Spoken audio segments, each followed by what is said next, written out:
what's up guys? Welcome back for another video and a view into Huck's World. And today, we got another awesome watch face to check out by my man B. Jork.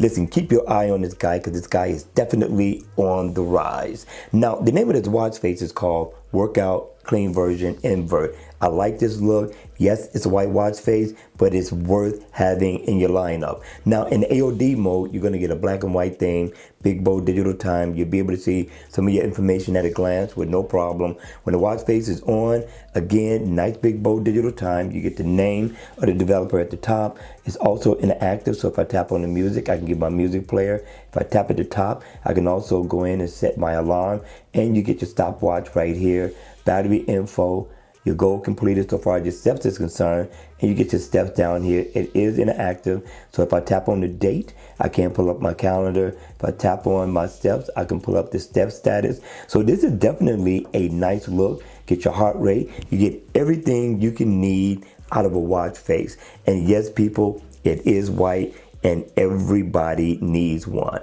All right, you all, that's going to be it for this video. I hope you enjoyed it. I hope it was informative. And if it was, please make sure you hit the like button on the way out. And if you want to see more videos like this, then please, by all means, make sure you subscribe to my channel. And I'll see you all again at the next video. Take care.